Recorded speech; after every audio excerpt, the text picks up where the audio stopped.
नमस्ते पहले सबको। और ये अपना लेक्चर नंबर 15 और एक नया टॉपिक है बेटा केमिस्ट्री में अपना।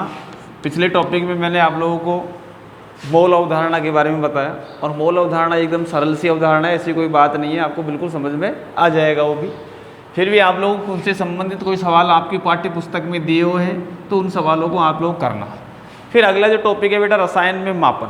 रसायन में मापन का मतलब ये समझो, मापन का मतलब किसी भी चीज़ को मापना। बेटा सबसे पहली बात है कि अपन जानते हैं कि प्रयोगशाला के अंदर जब आप लोग प्रवेश करते हो तो प्रयोगशाला में जब प्रवेश करते हो तो टेस्ट ट्यूब के अंदर, कहने का मतलब है कि जैसे टेस्ट ट्यूब है और टेस्ट ट्यूब के अंदर आप लोग किसी प्रकार का कोई रसायन डालें, आप डालें तो उसकी मात्रा एक निश्चित मात्रा होती है।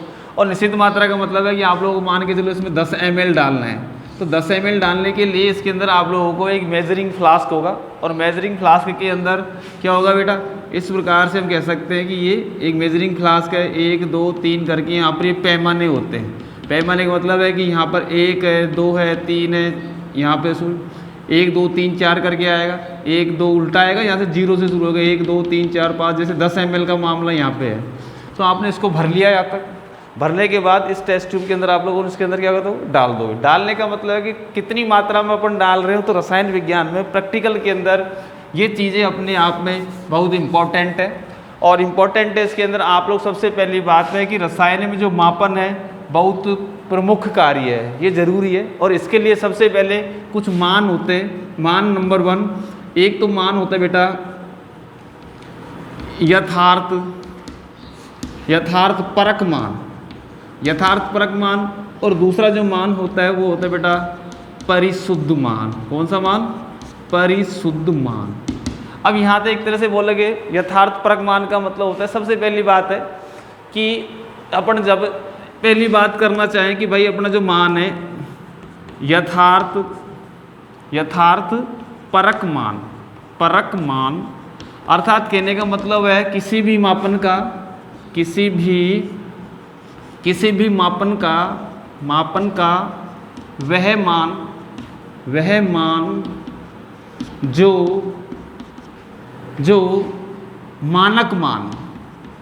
मानक मान के समान हो। मानक मान की क्या हो बेटा? समान हो। क्या कहलाता है? यथार्थ परक मान कहलाता है। अब मेरा कहने का तो आप बोलो गुरुजी अपनों को क्या पता मानक मान। कहने का मतलब है कि जैसे आप लोगों को मैंने कहा कि जैसे एग्जाम्पल के रूप में 10 ग्राम NaCl दिया हुआ है। क्या दिया हुआ है? 10 ग्राम आप लोगों को मैंने NaCl दिया और बच्चे ने इसको मापा रासायनिक तुला के ऊपर। जब रासायनिक तुला के ऊपर 2 मान माने, मतलब फर्स्ट और ये सेकेंड की बात करो, तो एक बच्चे ना यहाँ पर इसका मान 10 माना, या फिर अपन कहते हैं कि 9.9 माना, और दूसरा मान भी इसने 9.9 ग्राम आ गया।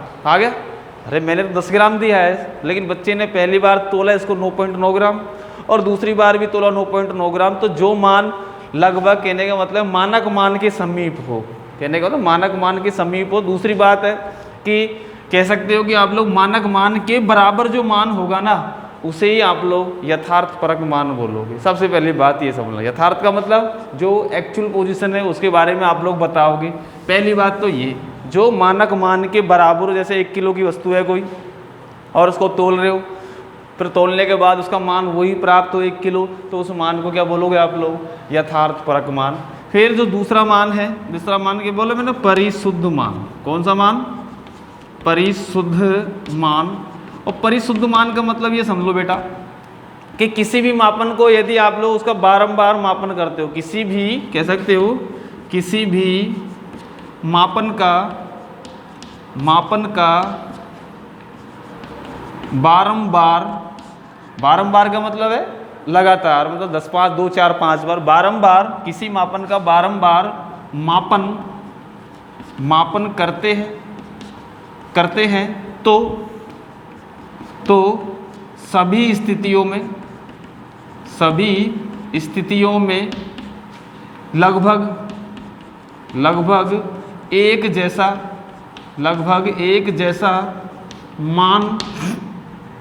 लगभग एक जैसा मान प्राप्त होता है परिशुद्ध मान कहते हैं। क्या बोलोगे इसको बेटा? उसे परिशुद्ध मान कहते हैं। ये बात सुन लो। अब बात है कि बेटा परिशुद्ध मान का मतलब होता है कि नहीं, मतलब किसी मापन को आप लोग अलग बारंबार दोहरान कर रहे हो और दोहरान करने के बाद जब आपको एक जैसा मान प्राप्त हो रहा है, लगभग एक जैसा, तो उस मान को क्या बोलोगे आप लोग? परिशुद्ध मान बोलोगे। ठीक है। अब बात है कि भाई एग्जाम्पल के रूप में, तो पहली बात हो, ये दूसरी बात पहले हो गई और ये आपकी फर्स्ट और ये सेकंड बात। तो ये मापन की बात है कि परिशुद्ध मान किसे कहते हैं, यथार्थपरक मान किसे कहते हैं। इस प्रकार से आप लोग इनकी डेफिनेशन लोगे और इसके बाद आप लोग, कहने का मतलब बारंबार दोहरान करने के बाद लगभग एक मान और मानक मान के समीप जो मान होगा उसको आप लोग यथार्थपरक मान बोलोगे। पहली बात। अब जैसे एग्जाम्पल के रूप में, एग्जाम्पल के रूप में 3 स्टूडेंट ले रहे हैं भैया, 3 स्टूडेंट हैं ए, बी और सी। मान उदाहरण के रूप में अपन ले लें भाई, उदाहरण के रूप में समझा लें। ये है बेटा छात्र ए, ये छात्र बी और ये छात्र सी। ठीक है। अब एक इनको आप लोग मान, कोई चीज़ वैल्यू है सेकंड और यहाँ पर बेटा ये थर्ड और यहाँ पर इन मानों का औसत ले लें भाई, औसत ग्राम में जो भी है। ठीक। अब कोई वस्तु है, कोई वस्तु जिसका जो भार है बेटा, कोई वस्तु जिसका भार कितना, जिसका भार है 2 ग्राम। कितना है? 2 ग्राम की वस्तु है, जो मैंने आप लोगों को स्टूडेंट ए, स्टूडेंट बी और स्टूडेंट सी को तोलने के लिए कहा। ठीक है। कोई वस्तु है जिसका ये मान जो है, कौन सा मान है? इस मान को बोलोगे मानक मान। क्या बोलोगे? 2 ग्राम की चीज़ है और 2 ग्राम की चीज़ को मैंने तुम्हारे हाथ में पकड़ा दिया और पकड़ाने के बाद मैं आप लोगों से ये बोल रहा हूँ कि बेटा ए वाला बच्चा बेटा इसके 3 रीडिंग लेके बता, 3 बार इसको तोल और तोलने के बाद तेरे पास क्या रीडिंग आती वो बता। ठीक है। पहले बच्चे ने इसका जो मान है 1.94 ग्राम बताया, पहली रीडिंग सुनो। दूसरी रीडिंग इसने क्या बताई? 1.98 बता दी और एक रीडिंग इसने बेटा 1.90 बता दी।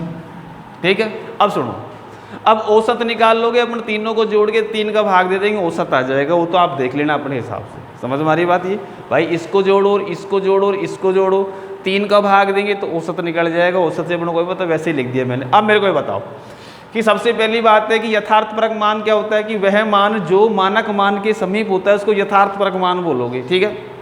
अब अपना मानक मान कितना है? 2 ग्राम। अब 1.94 आया, फिर उसने 98 तोल दिया, फिर इसने 90 तोल दिया। अब इसका मतलब है ना तो ये यथार्थपरक है, ठीक है, और ना ही ये परिशुद्ध है। अर्थात ये न तो क्या मान है बेटा? ये ना तो परिशुद्ध मान है ना यथार्थपरक है। अब देखो सुनो, अगला स्टूडेंट है 1.96, 1.95 और 1.96 तोल दिया। अब देखो वह मान जिसके बारंबार दोहरान से लगभग एक जैसा मान प्राप्त होता है उसको परिशुद्ध मान बोलोगा। कौन सा मान है ये? अरे लगभग एक जैसा है कि नहीं है बेटा? जब एक जैसा है तो इस मान को बोलोगे आप लोग बेटा परिशुद्ध मान। क्या बोलोगे? अब हो सकता है कि मैंने 2 ग्राम की चीज़ ना देकर कम की दी हो आपको, भाई तुमको क्या पता, मैंने तो तुम बोला, लेकिन स्टूडेंट भी ने किया गया। पहला मान साहब 1.96 ग्राम बोला, 1.95 ग्राम बोला, फिर वापस 1.96 आ गया। तो वह मान, किसी भी मापन का वह मान जिसके बारंबार दोहरान से लगभग एक जैसा मान प्राप्त होता है उसे परिशुद्ध मान बोलोगे। ठीक। अब आ जाओ, सी वाले ने क्या किया? 1.99, 2.01 और 1.98। ठीक है। अब देखो बेटा सी वाले स्टूडेंट ने क्या किया? 1.99 ग्राम, दूसरा है 2.01 ग्राम और तीसरा है 1.98 ग्राम। समझ भाई? अब यह मान क्या है? लगभग बारंबार दोहरान से एक जैसा प्राप्त हो रहा है कि नहीं हो रहा? साथ में इस मान के समीप है कि नहीं है? मानक मान के समीप। अब ये जो मान है परिशुद्ध भी है और मानक भी है, अर्थात सी वाला जो स्टूडेंट है एकदम सही है और इसका मान क्या होगा बेटा? ये परिशुद्ध भी होगा। सही है बेटा? परिशुद्ध भी, परिशुद्ध व यथार्थ परक, यह यथार्थ परक, ये क्या होगा बेटा? दोनों ही होंगे बेटा ये मान। और ऊपर वाले का ना तो यथार्थपरक है और ना परिशुद्ध है, अर्थात ये निकम्मा निकृष्ट मानो, इसको तोलना नहीं आता।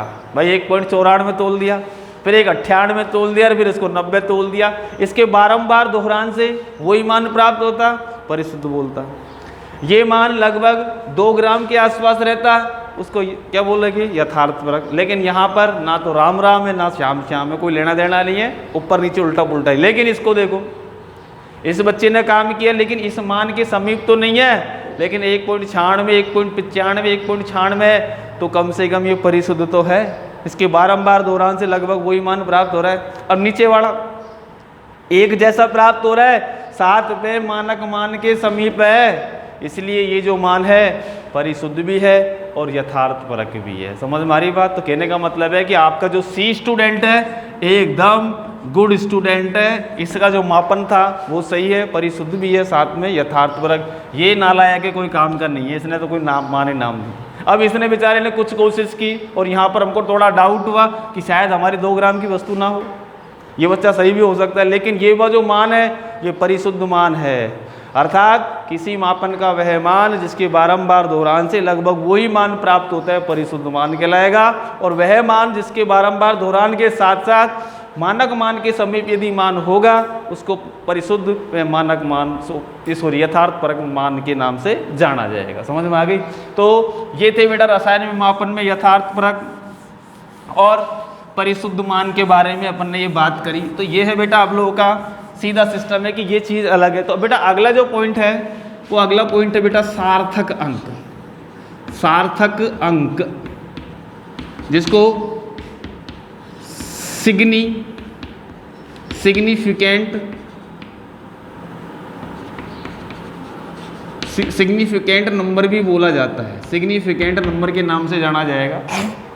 ठीक है बेटा, सिग्निफिकेंट नंबर, स्पेलिंग बात छोड़ो।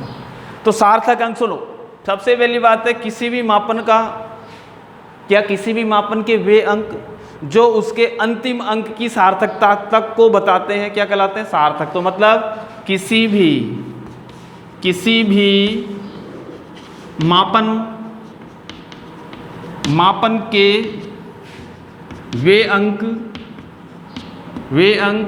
जो उस मापन के अंतिम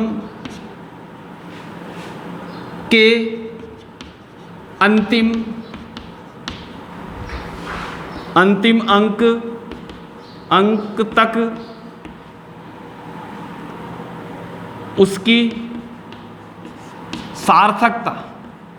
उसकी सार्थकता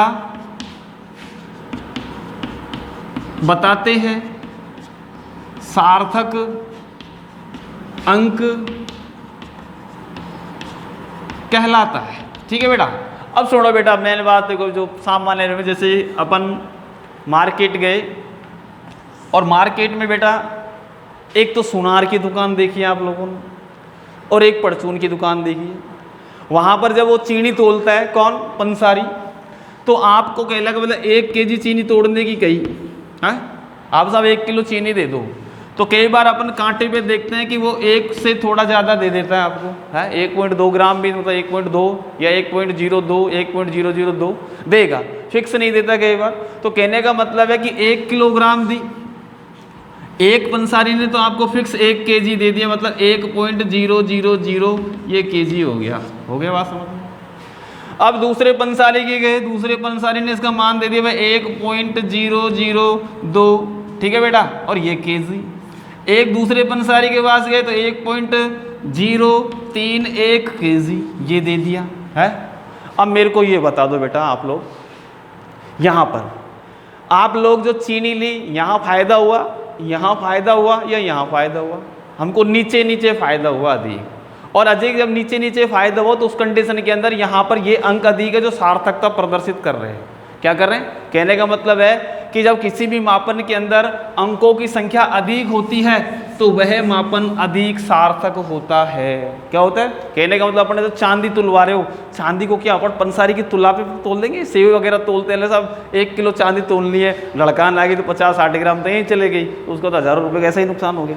यदि सोना तोल दिया तो 50-60 हज़ार रुपये गया कुआं में, थोड़ी। उसके लिए एक निश्चित तुला होगा। और अपन जानते हैं कि वो तुला सोनार के पास भी एकदम केबिन में रखा होता है, हवा का भी असर नहीं चलता। यदि हवा भी पड़ेगी, थोड़ा दबाव पड़ेगा तो 1-2 मिलीग्राम का अंतर आ सकता है, और 1-2 मिलीग्राम का अंतर आते ही 100-200-500 का तो नुकसान हो गया सीधा सीधा। ठीक, जब तोल के ले रहा है तो सुनार का नुकसान, और जब किसी को सुनार दे रहा है तो फिर वो लेने वाले का नुकसान। हुआ तो है नुकसान, क्योंकि उस कंडीशन में तो कोई बात नहीं, पंखा चल रहा है, अरे ज़्यादा गए हो तो भाई ले जाओगे, अपन क्या दिक्कत, भाई तोल देख ले। और जब लेगा ना तो वो एक बॉक्स में लगा के जब रखता है उसके बाद ही बताएगा। मेरा कहने का मतलब है किसी भी मापन के वह अंक जो उस मापन के अंतिम अंक तक उसकी सार्थकता को प्रदर्शित करते हैं, सार्थक अंक कहलाते हैं। अब साहब सुन ले, सार्थक अंक क्या है बीमारी। तो सार्थक अंक ज्ञात करने के बेटा कुछ नियम है। तो अपन सबसे पहले इसमें अगला पॉइंट पढ़ेंगे, सार्थक अंक ज्ञात करने के नियम। ठीक है बेटा, ये परिभाषा को लिख लेना, सिग्निफिकेंट नंबर हेडिंग डाल के। अब हेडिंग डालोगे आप लोग सार्थक अंक ज्ञात करने के नियम। अब यहाँ पर अपन सार्थक अंक किसे कहते हैं, परिभाषा हो गई। अब सार्थक अंक ज्ञात कर, सुनो बेटा, सबसे पहला नियम,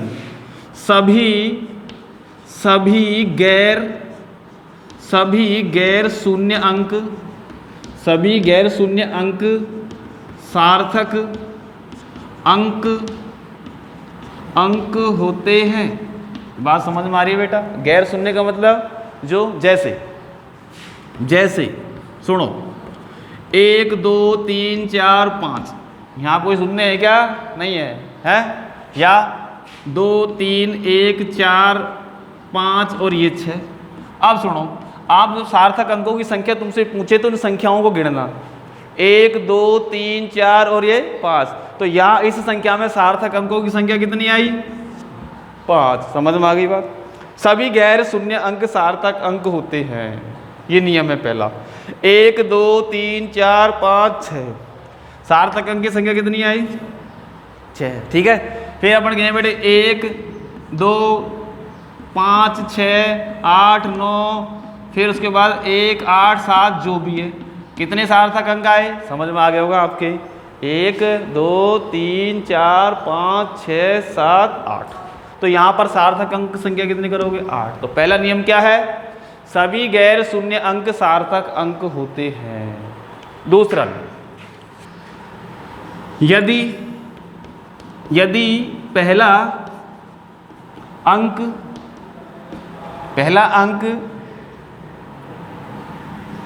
शून्य है और उसके बाद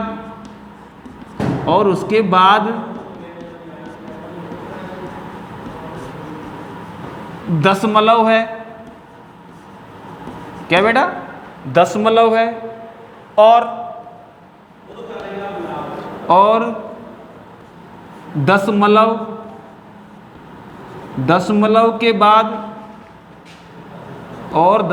के बाद शून्य है और शून्य के बाद गैर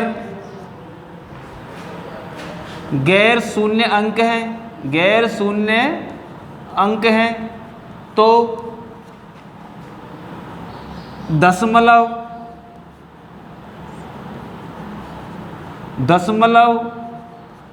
के बाद वाले शून्य दशमलव होंगे। ये जानते हो आप लोग बेटा, है ना, उसको दशमलव मानोगे। समझ लो बेटा वापस, यदि पहला अंक शून्य, देखो मैं यहाँ पर ये पहला आप लोग इसको उतार लेना, आपने लिखा सभी गैर शून्य अंक सार्थक अंक होते हैं। जैसे 1 2 3 4 5 लिखा तो संख्या गिनना 1 2 3 4 5, तो सार्थक अंकों की संख्या 5। यहाँ पर 1 2 3 4 5 6, सार्थक अंक 6, और यहाँ पर टोटल गिना काउंटिंग की तो 8। ठीक है, तो पहला नियम तो ये बोला, इसको मैं मिटा देता हूँ। दूसरे नियम की मैंने हिंदी लिख दी, और हिंदी में बोला है यदि पहला अंक शून्य, देखो बेटा शून्य, यदि पहला अंक शून्य और उसके बाद दशमलव, क्या लगा दी? दशमलव, और फिर क्या लिखा? और दशमलव के बाद शून्य हो, एक शून्य, दूसरा शून्य, तीसरा शून्य, और उसके बाद कोई गैर शून्य अंक हो, जैसे 2, 3, 4 कुछ भी हो, तो जो शून्य के बाद, दशमलव के बाद जो शून्य है उनको भी क्या मानोगे? शून्य मानोगे। मतलब कहने का मतलब दशमलव की काउंटिंग में आएगा। तो अब यहाँ पर यहाँ से यहाँ तक जो सिस्टम 1, 2, 3, 4 है, इनको आप सार्थक अंक मत बताना, ठीक है। तो यहाँ पर सार्थक अंक कितने आएंगे बेटा? 1, 2, 3, जो गैर शून्य अंक है ना वही सार्थक अंक है। इसी प्रकार 0.0, 2, 3, 1, 4, 5 और ये 6, ठीक है। अब ये आया तो यहाँ पर सार्थक अंक कितने हो गए बेटा? इसको हटा देना, इसका कोई काम नहीं। तो 1, 2, 3, 4, 5 और ये 6, सार्थक अंक की संख्या 6। अब आपके मन में बात आई साहब, शून्य है था, शून्य के बाद दशमलव है, और दशमलव के बाद शून्य, शून्य के बाद गैर शून्य और फिर शून्य आ जाए, तो उस शून्य को भी क्या मानोगे? सार्थक अंक। जैसे ये पहला शून्य, फिर दशमलव, फिर शून्य, फिर 2, 0, 0, 3, 1। ये देखो भाई, पहले क्या था? शून्य था, फिर आपने दशमलव लगाया, दशमलव के बाद फिर शून्य है, तो ये जो शून्य है ये तो दशमलव है। लेकिन अब गैर शून्य अंक के बाद शून्य आ गया। गैर शून्य का मतलब 1, 2, 3, 4, 9 तक गैर शून्य क्या है? शून्य। तो ये जो शून्य होंगे ना ये भी सार्थक अंक होंगे, ठीक है। तो यहाँ पर सार्थक अंक की संख्या कितनी आई? 1, 2, 3, 4, 5। तो ये सार्थक अंक संख्या 5, और ऊपर वाले में कितनी है? 6। तो पहला नियम क्या था? सभी गैर शून्य अंक सार्थक अंक होते हैं। दूसरा नियम क्या था? पहले शून्य हो, शून्य के बाद दशमलव, दशमलव के बाद शून्य, और शून्य के बाद कोई गैर शून्य अंक, तो शून्य के दशमलव के बाद वाले शून्य को दशमलव मानोगा और बाकी शेष को आप लोग सार्थक अंक में गिनोगा। तो ये आपका पहला नियम। और फिर दूसरे में मैंने आपको इसी में ऐड कर रहा हूँ कि पहला शून्य, फिर दशमलव, फिर शून्य, और शून्य के बाद ये गैर शून्य अंक आ गया 2, और 2 के बाद कोई शून्य आ रहा है ना तो उसको भी सार्थक अंक में आप लोग काउंट करोगे। तो यहाँ पर सार्थक अंक कितने हो गए? 1, 2, 3, 4 और ये 5। इस शून्य को दशमलव मानोगा। यहाँ पर ये शून्य दशमलव है, ये शून्य भी दशमलव है, तो 1, 2, 3 माना, 1, 2, 3, 4, 5, 6 माना, तो ये 6 हो गया, ठीक है बेटा। तो ये नियम था बेटा सेकंड, और मैंने थर्ड वाले को भी इसी में ही ऐड कर दिया। अब आगे अगला पॉइंट, अब अगला है बेटा तीसरा जो है नियम, तीसरा है कि पहला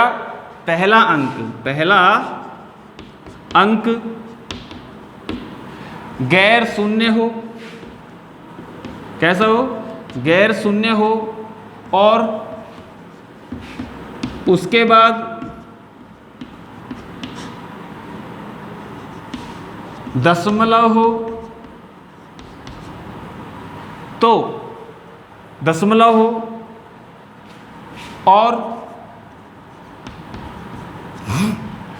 और उसके बाद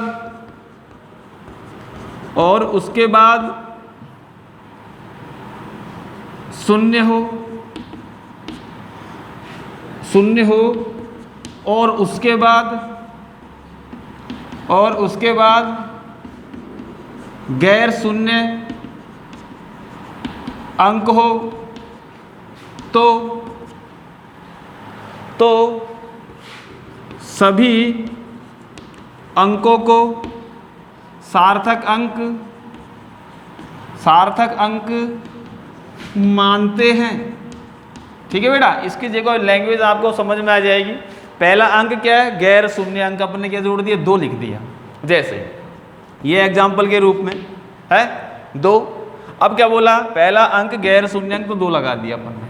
फिर उसके बाद शून्य, गैर शून्य, पहला अंक गैर शून्य अंक, और उसके बाद क्या लगा दिया? और दशमलव के बाद क्या लगा दिया? 0, 0, और उसके बाद कोई गैर शून्य अंक लगा दिए। तो ये जो शून्य है ना ये दशमलव नहीं है, ठीक है। अब इनको आप लोग सार्थक अंक में काउंट करोगे। समझ में आ गई? यहाँ शून्य था तो ये दशमलव थे, अब यहाँ कोई गैर शून्य अंक आ गया तो अब सबके सब सार्थक अंक होंगे। पल्ले पड़ गई बात? तो यहाँ पर आपके सार्थक अंकों की संख्या 1, 2, 3, 4, 5, 6, तो सार्थक अंक 6। इसी प्रकार 5.01, 0, 2 और 3, ठीक है।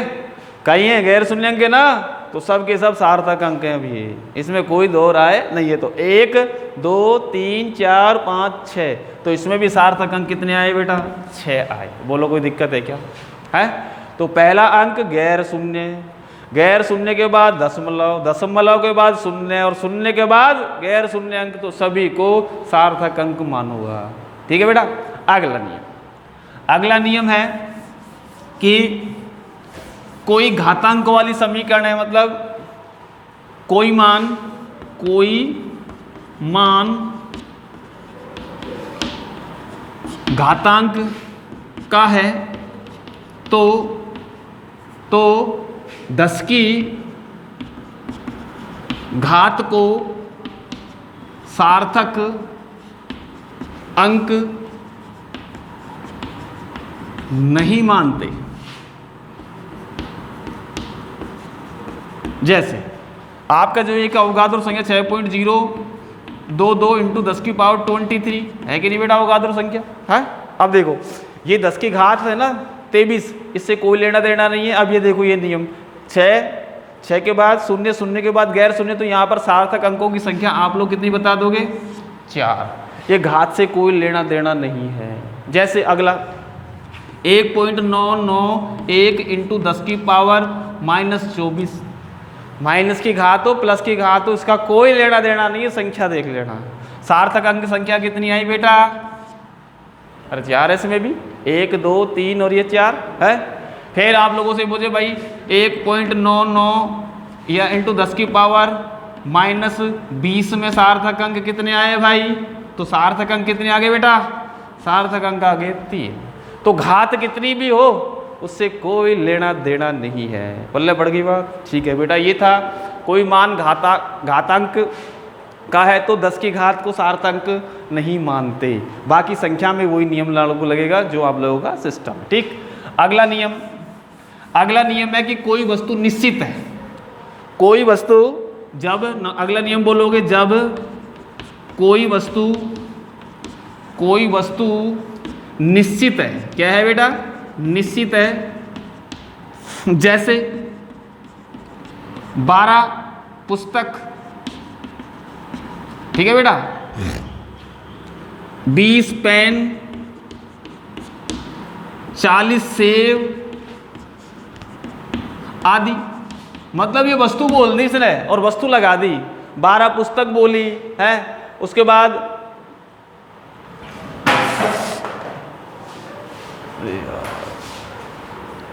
मन तो नहीं हुआ, पॉज कर दे पहले इसको।